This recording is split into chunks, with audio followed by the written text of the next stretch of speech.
Hello बच्चों, नमस्कार। बहुत बहुत स्वागत है आपका पुनः हिंदी धाम के इस यूट्यूब चैनल में। मैं आपका बहुत बहुत स्वागत करता हूं। और जैसा कि आपको यहाँ बोर्ड पर टॉपिक लिखा हुआ दिख रहा होगा, हिंदी का उद्भव और विकास, खड़ी बोली का विकास, उसके अंतर्गत हम पढ़ रहे हैं। इसके पहले हमने कई वीडियो में अलग अलग तरह की चीजें पढ़ी थी। आज खड़ी बोली के विकास से संबंधित एक और महत्वपूर्ण चीज पर चर्चा करेंगे। ठीक है, तो आज हम चर्चा करेंगे खड़ी बोली के विकास में योगदान देने वाले कुछ महत्वपूर्ण लोगों की, कुछ महत्वपूर्ण विद्वानों की, जिनके कारण आज खड़ी बोली को हम वर्तमान स्वरूप में देख पा रहे हैं। आप जानते हैं कि किसी भी चीज का आरंभ करना बहुत मुश्किल भरा होता है, बहुत सारी चुनौतियां उसमें आती हैं। तो इन्हीं सारी चुनौतियों को पार करते हुए हमारे कुछ विद्वान ऐसे हुए जिन्होंने हिंदी खड़ी बोली के विकास में बड़ी महत्वपूर्ण भूमिका निभाई। और उसमें हिंदी गद्य के जो 4 उन्नायक हैं उनका योगदान, और उसके बाद 2 और लोगों का योगदान बड़ा महत्वपूर्ण हो जाता है।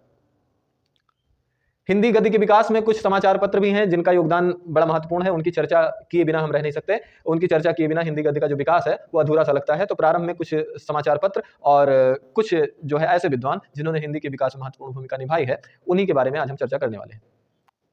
आशा है आपको वीडियो पसंद आ रहे होंगे। आपने चैनल को सब्सक्राइब कर लिया होगा और लोगों से सब्सक्राइब करने को कह दिया होगा और उनसे सब्सक्राइब करा भी दिया होगा।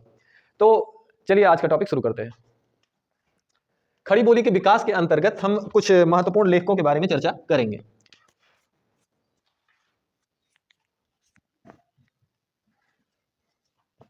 तो खड़ी बोली गद्य के विकास के अंतर्गत हम कुछ महत्वपूर्ण लोगों के बारे में चर्चा करेंगे जिनको हिंदी साहित्य में उन्नायक कहा जाता है। यहां पर हम लिख सकते हैं खड़ी बोली के या खड़ी बोली गद्य के उन्नायक। उन्नायक अर्थात उन्नतिकर्ता। खड़ी बोली गद्य के उन्नायक। उन्नायक अर्थात जो उन्नति करे, जो उन्नति कराए, उसको क्या कहते हैं? उन्नायक। अब जो उन्नायक हैं उनमें एक उन्नायक नहीं है बल्कि 4 उन्नायक हैं। ठीक है, और एक बात यहां आपको बताना महत्वपूर्ण हो जाता है कि क्योंकि अभी ये सारे वीडियोज कक्षा 9, 10, 11 और 12 के हैं, यद्यपि उसके ऊपर की क्लास के लिए भी उपयोगी हो सकते हैं, लेकिन ये सारा जो मैटर है, सारा जो नॉलेज है, सारा जो टॉपिक है, वो आपके कक्षा 9, 10 और 11 और 12 की किताबों से ही संबंधित है। तो उसी से संबंधित हम चर्चा करने जा रहे हैं। खड़ी बोली गद्य के उन्नायकों के नाम। खड़ी बोली गद्य के उन्नायकों के नाम। अब कौन कौन से उन्नायक हैं, तो चलिए देखते हैं कौन कौन से उन्नायक हैं। जो पहले विद्वान हैं उनका नाम है मुंशी सदा सुखलाल। मुंशी सदा सुखलाल। ये रहने वाले कहां के हैं? तो ये रहने वाले हैं दिल्ली के। कहां रहते हैं? ये दिल्ली के रहने वाले थे, जिनका नाम था मुंशी सदा सुखलाल। और इन्होंने जो महत्वपूर्ण ग्रंथ लिखा, उसका नाम था सुख सागर। सुख सागर। इनके नाम में भी सुख और इनकी रचना में भी सुख। इन्होंने सुख सागर जो लिखा वो विष्णु पुराण को आधार बनाकर लिखा, और विष्णु पुराण को आधार बनाकर जो इनकी लिखी गई रचना सुख सागर है, वो हिंदी खड़ी बोली के विकास में महत्वपूर्ण भूमिका निभाती है। ये पहली ऐसी रचना थी जिसमें खड़ी बोली का ज्यादा व्यवस्थित रूप से प्रयोग किया गया। इसके बाद जो दूसरे हैं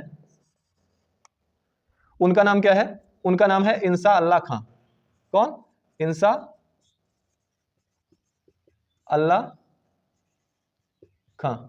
ये दूसरे महत्वपूर्ण व्यक्ति हैं जो कि लखनऊ के रहने वाले हैं। कहां के रहने वाले हैं? लखनऊ, अर्थात उत्तर प्रदेश की राजधानी लखनऊ के रहने वाले थे। और इन्होंने एक महत्वपूर्ण रचना लिखी, रानी केतकी की कहानी। क्या लिखा भाई? रानी केतकी की कहानी। अब रानी केतकी की कहानी, जहां पर सुखसागर की जो भाषा है वो दूसरे किस्म की है, तो यहां पर रानी केतकी की कहानी की जो भाषा है वो बहुत चटकीली मटकीली टाइप की है, यानी व्यंग प्रधान शैली में लिखी गई रानी केतकी की कहानी। ये भी हिंदी खड़ी बोली के विकास में महत्वपूर्ण भूमिका निभाती है। इसके बाद जो तीसरे महत्वपूर्ण व्यक्ति हैं वो हैं सदल मिश्र। कौन है? सदल मिश्र। और ये रहने वाले कहाँ के थे? ये आरा के रहने वाले थे। आरा कहाँ पड़ता है भाई? तो आरा बिहार में पड़ता है, बिहार का एक जिला है। तो आरा बिहार में पड़ता है। तो सदल मिश्र ने, जो कि फोर्ट विलियम कॉलेज के संबंध में भी जिनकी चर्चा हो चुकी है, उन सदल मिश्र ने एक रचना लिखी, नासिकेतोपाख्यान। नासिकेतोपाख्यान, ये रचना ये लिखते हैं। कौन सी रचना है भाई? तो नासिकेतोपाख्यान। तो नासिकेतोपाख्यान इन्होंने लिखा। और इनकी इस रचना में पूर्वीपन बहुत अधिक है, क्योंकि ये पूरब के रहने वाले थे। पूरब अर्थात जो बिहार आदि का क्षेत्र है, जो उत्तर प्रदेश का क्षेत्र है, वो पूरब कहलाता है साहित्य में। तो ये पूर्व के रहने वाले थे। आप जानते हैं कि उत्तर प्रदेश का जो अयोध्या और उसके आसपास का क्षेत्र है, अयोध्या, गोरखपुर, वाराणसी आदि, ये पूर्वांचल भी कहलाता है। तो उस हिसाब से ये पूरब के रहने वाले थे, आरा बिहार के रहने वाले थे। इन्होंने रचना लिखी नासिकेतोपाख्यान।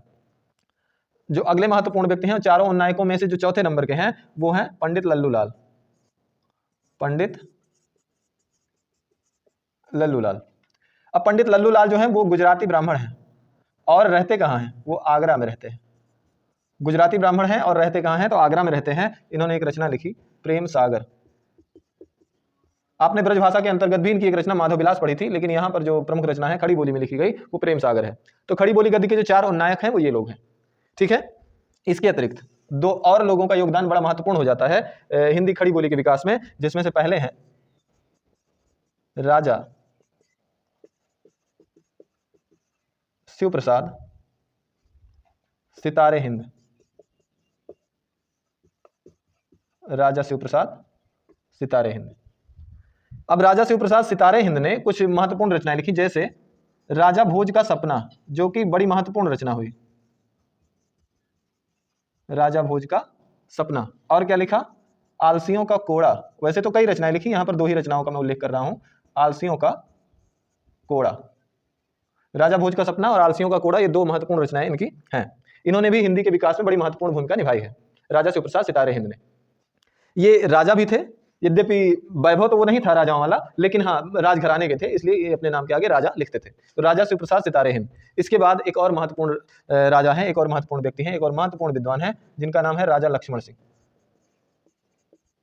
राजा लक्ष्मण सिंह, जिन्होंने रघुवंश और मेघदूत ये 2 रचनाएं लिखी, लेकिन ये 2 रचनाएं जो है इनकी मौलिक रचनाएं नहीं है, बल्कि ये अनुदित रचनाएं हैं। अनुदित रचनाएं हैं। तो ये 2 राजा गण भी बड़े महत्वपूर्ण हैं हिंदी के विकास में। जहां पर 4 उन्नायकों की बात होती है, तो इन दोनों राजाओं के बिना भी हिंदी खड़ी बोली का विकास अधूरा रहता, तो इसलिए इनकी भी बात होती है। इन सबकी भाषाओं के बारे में आपने जान लिया था। राजा शिव प्रसाद सितारे हिंद की जो भाषा है वो उर्दू मिश्रित हिंदी है, अर्थात वो हिंदी के बड़े पक्के समर्थक नहीं थे। प्रारंभ में तो उन्होंने हिंदी का पक्ष लिया, लेकिन बाद में यह भी उर्दू को ही आवश्यक मानने लगे। हिंदी से इनका धीरे धीरे मोहभंग हो गया। तो राजा भोज का सपना, आलसियों का कोड़ा, ये दोनों महत्वपूर्ण रचनाएं हैं इनकी, और ये उर्दू मिश्रित हिंदी में लिखते थे। वहीं पर अगर राजा लक्ष्मण सिंह की बात की जाए तो इसके ठीक उलट ये संस्कृत निष्ठ हिंदी में लिखते थे, और इन्होंने कालिदास की 2 रचनाएं रघुवंशम और मेघदूतम का अनुवाद रघुवंश और मेघदूत से नाम से किया है।